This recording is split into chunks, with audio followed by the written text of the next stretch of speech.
कागज पर होगा, विपक्ष आवाज़ उठाएगा, कौन आवाज़ उठाएगा बताओ? बंगाल में सरकार कुछ भी करते रहे, आवाज़ उठाने वाले जो विपक्ष है, जो लीडर अपोजिशन है, वो भी भारतीय जनता पार्टी के गुट का आदमी बन गया, जो कि टीएमसी टूट के गए हुए हैं। तो ऐसी स्थिति में बंगाल का तो मैं बता दूँ कि मुझे लगता है भगवान ही मालिक नहीं है, क्योंकि कौन वोट करेगा? ममता बनर्जी के पास कितनी सीटें बची हैं बताओ? 22 सीटें शायद बची हैं, अब उसमें से हो सकता है वो भी चले जाएंगे, क्योंकि कल्याण बनर्जी भी कह रहे हैं, उनको सच विश्वास पाते थे कि भाई तो मुझसे चुनो या अपना अभिषेक बनर्जी भी किसी एक को चुनो। SIR के माध्यम से पहले तो वोट ही काटे जा रहे हैं, और अगर वोट देने कोई जा रहा है तो क्या करते हैं कि धमका के भगा देते हैं। आपने यूपी में देखा होगा, कई जगह देखा होगा, मुस्लिम इलाकों में पुलिस ही उनको वोट देने नहीं जाने देती है। आपने वीडियो वायरल देखा होगा, आपको याद होगा, है ना? तो वोट देने से वंचित किया जा रहा है। अगर वोट देने चले भी गए आपके, तो वोट आपके जिसको देना चाहते उसी को पढ़ रहे हैं नहीं पढ़ रहे हैं, ये EVM तय करेगा। और EVM में अगर घोटाला कर दिया उन्होंने, मतलब EVM में गड़बड़ कर दी कोई, मान लीजिए आप, है ना, तो इस स्थिति में क्या होगा? EVM को चेक किया जाए, रिकाउंटिंग किया जाए और चेक किया, तो अब EVM आग लग गई। तो हर तरीके से हर स्टेज टू स्टेज सरकार और इलेक्शन कमीशन कोशिश कर रहे हैं कि हमारा घोटाला बाहर नहीं आ पाए, और हम जो गड़बड़ कर रहे हैं वो जनता के सामने कभी जाहिर होना पाए। आपने कहा कि EVM सबसे जो है सुरक्षित इलेक्शन कराने, ये सब बेकार की बात है, क्योंकि पूरे वर्ल्ड में देखिए कि ज़्यादातर EVM का इस्तेमाल नहीं होता है। जहाँ होता था वहाँ भी बंद कर दिया गया है, अमेरिका कई स्टेटों में। और तो इस स्थिति में EVM को देखो, इलेक्ट्रॉनिक वोटिंग मशीन, इलेक्ट्रॉनिक। अब आप मोबाइल में देखते होंगे, अपने में मोबाइल का डेली अपडेट आती रहती है, कभी किसी को इलेक्ट्रिक वोटिंग मशीन है। मुझे तो पता है, मैं आपको बता दूं, जैसे गाड़ी होती है, आपने घटना सुनी होगी कि अभी से 4 साल पहले की बात है कि हमारे जो एयरपोर्ट पर कोई भी प्लेन उतर नहीं पा रहा था। क्यों? कि जो प्लेन को जो डायरेक्शन पास की जाती है, that was hijacked by the America other agency. क्यों?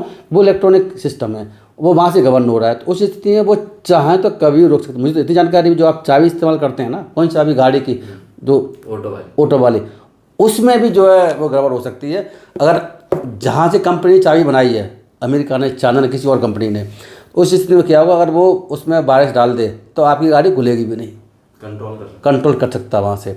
तो इलेक्ट्रिक वोटिंग मशीन में हमारा इलेक्शन कमीशन हमेशा कहता रहा है कि इसमें बाहर से कंट्रोल नहीं हो सकता, लेकिन मुझे डाउट है बाहर से ना हो सकता तो अंदर से तो हो सकता है। जिन IAS ऑफिसर की सुरक्षा में इलेक्शन कमीशन के जो इंचार्ज होते हैं जिले लेवल पर, DM जो होता है वो उसका जिले लेवल इंचार्ज इलेक्शन ऑफिसर होता है। तो वो लोग, आप क्या समझ रहे हैं, इस देश के जितने भी IAS ऑफिसर्स हैं, मुझे इसमें कहने को कोई झिझक नहीं है, कोई भी मुझे गुरेज नहीं है, 90% से ज़्यादा करप्ट बैठे हुए हैं। वो सरकार जैसा चाहती है वैसा करते हैं। हर स्टेट की बात है, ये बीच शासित राज्यों की बात नहीं कर रहा, मैं पूरे देश के शासित राज्यों की बात कर रहा हूँ। ऐसी स्थिति में जिन पर बाहर है इलेक्ट्रिक वोटिंग मशीन में कोई छेड़छाड़ ना हो, कब? जब वो इलेक्शन होने के बाद में, इलेक्शन काउंटिंग होने के बीच में रखी जाती हैं, वहाँ घोटाले की संभावना रहती है।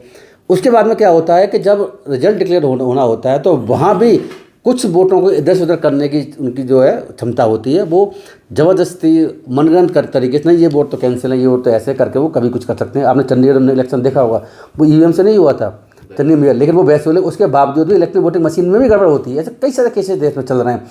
तो हर स्टेज पर, स्टेज टू स्टेज घोटाला चल रहा है।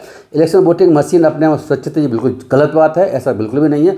बिल्कुल टेम्परिंग इसमें की जा सकती है, नहीं की जा सकती है, जलाई तो जा सकती हैं, या जिस वक्त वो प्रिजर्व करके रखी गई हैं वोटिंग मशीन, वोट करने के बाद में, काउंटिंग से पहले, उससे उनको बदला भी जा सकता है। ऐसे आरोप लग भी रहे हैं। अभी है कि वो कैंडिडेट ही खत्म कर दिया। अब देखो, कम से कम कैंडिडेट लड़ेगा तो भले जीतेगा हारेगा, घोटाला होगा, वो बात की बात है। अब तो कैंडिडेट को लड़ने पर ही उन्होंने प्रॉब्लम आ गई।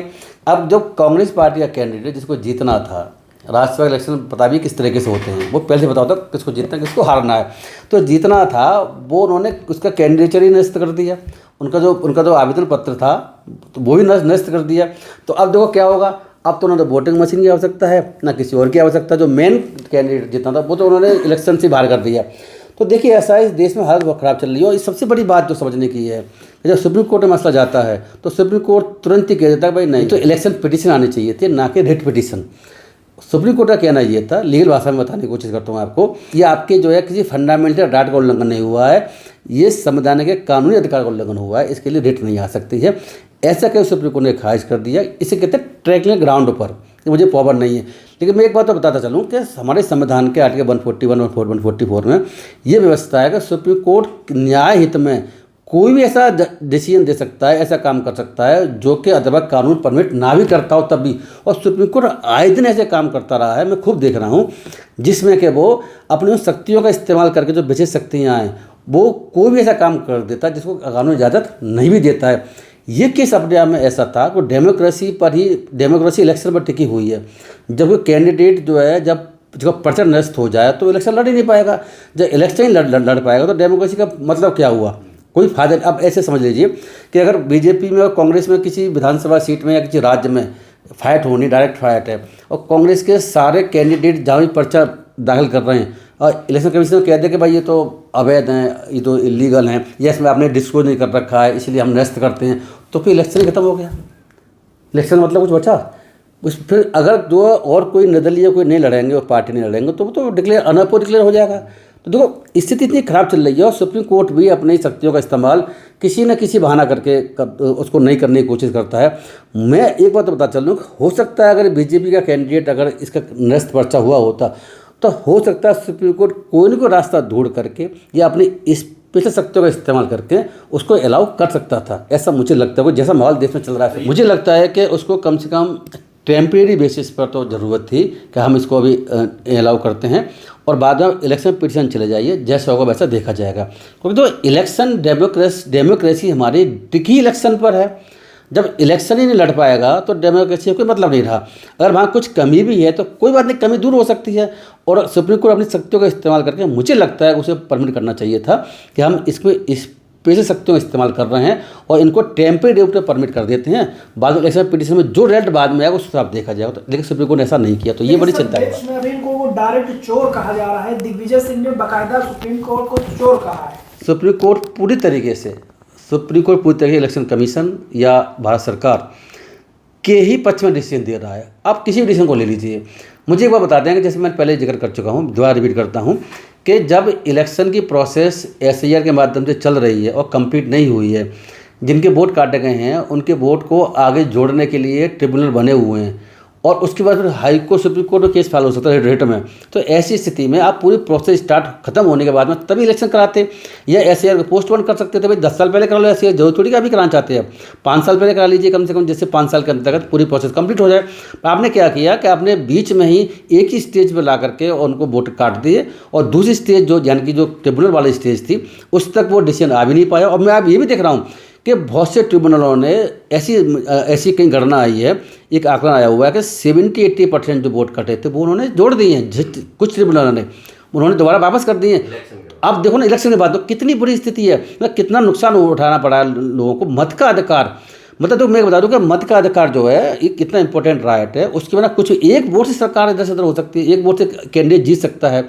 ऐसी स्थिति में सुप्रीम कोर्ट के 27 लाख वोटों को काटना और कुछ भी ना करना, तो आप इसमें समझ रहे हैं जो केस है, आपने जो कहा है कि दिग्विजय सिंह ने ये कहा है कि भाई ये तो जो चोर हैं, तो मैं ऐसी भाषा का इस्तेमाल तो नहीं करूँगा क्योंकि मैं जुडिशरी का मामला में रहा हूँ, तो मैं ऐसी भाषा का इस्तेमाल तो नहीं करूँगा सुप्रीम कोर्ट के लिए। लेकिन इतना जरूर है सुप्रीम कोर्ट पूरी तरीके से सरकार के दबाव में काम कर रहा है।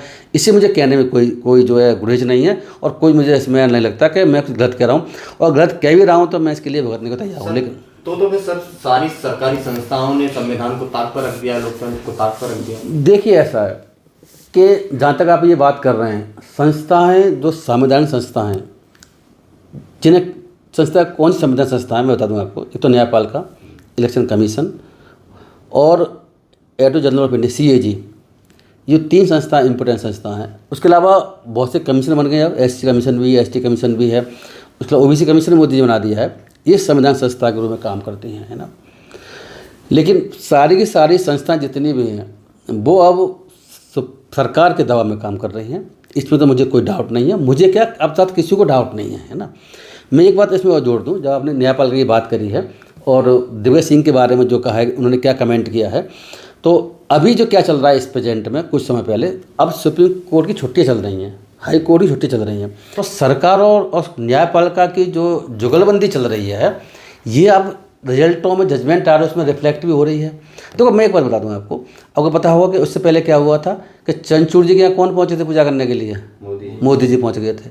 अब चंद्रचूड़ जी के यहाँ कहाँ पहुँच गए? CGI थे तब, ये तो नहीं पता होगा। राम मंदिर जजमेंट उन्होंने दिया था, जजमेंट और बहुत सारे देखे गए हैं वो चंद्रचूड़ जी, वो ध्यान रखने वाली बात है कि न्यायपालिका और कार्यपालिका का पृथक्करण, हमारे संविधान आर्टिकल 50 ये कहता है कि न्यायपालिका और कार्यपालिका का पृथक्करण रहेगा, एक दूसरे के साथ मिलेंगे नहीं। पहले क्या होता था मैं बता दूं आपको कि DM होता था, वो जज का काम भी करता था, पता है वो नहीं पता है? तो डिस्ट्रिक्ट मजिस्ट्रेट जज भी होता था। इसीलिए न्यायपालिका का कार्यपालिका से पृथक्करण संविधान में स्पेशल आर्टिकल है, वो यही कहता है कि न्यायपालिका कार्यपालिका अलग अलग रहेगी। लेकिन यहाँ पे क्या स्थिति चल रही है कि न्यायपालिका कार्यपालिका जो संविधान ने कहा था अलग रहेंगे, वो मिलकर चलने की कोशिश कर रहे हैं। जजमेंट पर चल रहा है।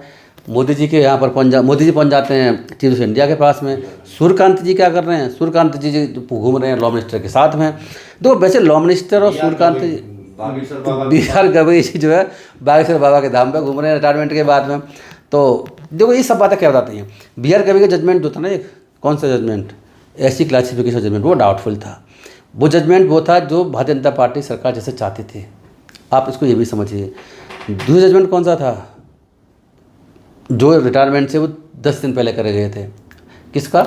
ये जो अरावली हिल्स हैं, इनकी हाइट क्या होनी चाहिए। फिर बाद में सुप्रीम कोर्ट ने सुमोटो एक्शन लिया। देखो तो ऐसा है, तो हालत बड़ी जैसी खराब चल रही है। जब मजदूर जाते हैं तो उनसे कहते हैं आप तो लोग तो आंदोलन करते हो, फैक्ट्री बंद करा देते हो।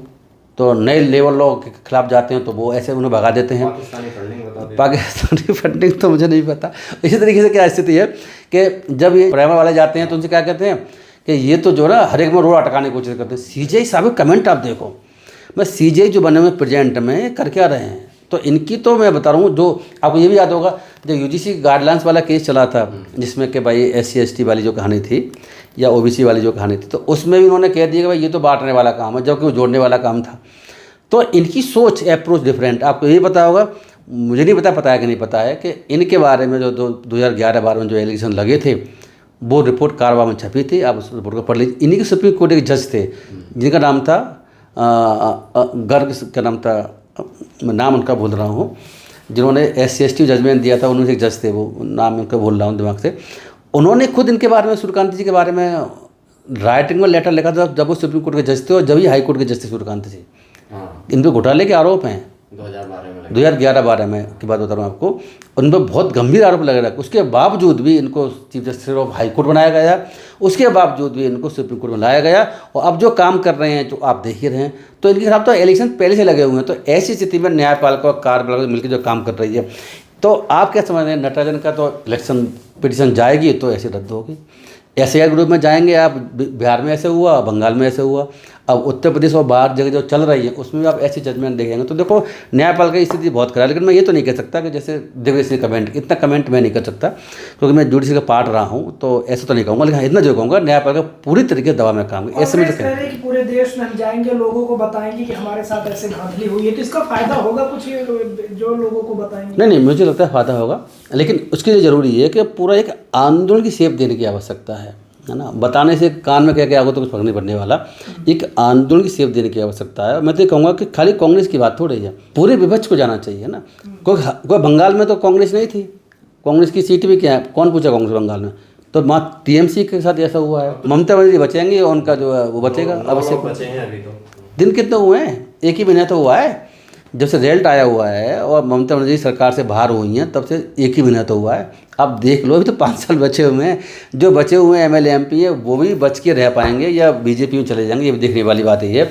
मैं एक बार बता दूं आपको, अगर चैनल के माध्यम से बात छेड़ी है बंगाल की इस तरह की, कि वहाँ पर पक्ष और विपक्ष BJP के ही पास है